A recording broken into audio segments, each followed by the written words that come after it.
बेंगलुरु, जिसे एक समय पे झीलों की नगरी कहा जाता था, वो पानी की कमी वाला अगला शहर बनने वाला है। तमिलनाडु और उसकी राजधानी शहर के लोगों की पानी की ज़रूरतों को पूरा करने के लिए संघर्ष कर रहे हैं। कहा जाता है कि भारतीय किसान कर्ज में पैदा होता है, कर्ज में जीता है और कर्ज में ही मर जाता है। ये कर्नाटक के उस हिस्से का कड़वा सच है जो राज्य के सबसे उपजाऊ हिस्से में से एक है और तबाही की कगार पर है। ये कावेरी का इलाका है। भारत की नदियां एक गंभीर हालत में हैं। औसतन भारत की हर नदी में हर साल 8% पानी कम हो जाता है। 16 सालों में ज्यादातर नदियां गायब हो जाएंगी। 8% की गिरावट है। साल के लगभग 7 महीनों में कावेरी समुद्र तक नहीं पहुंच पाती, वो सूख जाती है यहीं कहीं आसपास।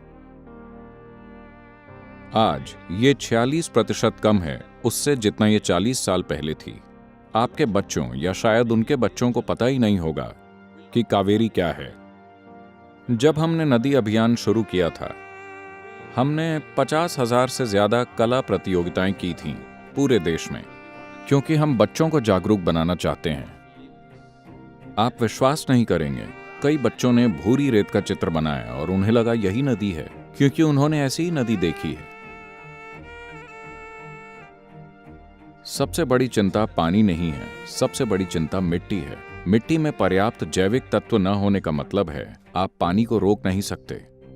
भारत में 16 करोड़ हेक्टेयर खेती की जमीन है। इसमें से 10.4 करोड़ हेक्टेयर खेती की जमीन की मिट्टी संकट में है। इसका मतलब है इस देश में भोजन उगाने की गंभीर समस्या होगी अगले 15 से 20 सालों में। 130 करोड़ लोगों के देश में अगर आप अपने लिए भोजन नहीं पैदा कर सकते तो यह सबसे बड़ी आपदा होगी। हमारी 96% नदियां सिर्फ बारिश के पानी से बहती हैं। अगर पेड़ होंगे तो बारिश के पानी को थामने की हमारी काबिलियत बढ़ जाएगी। बारिश का पानी जो साल में लगभग 45 से 50 दिन तक हमें मिलता है, वो अगले 50 दिनों में पूरा बह जाता है।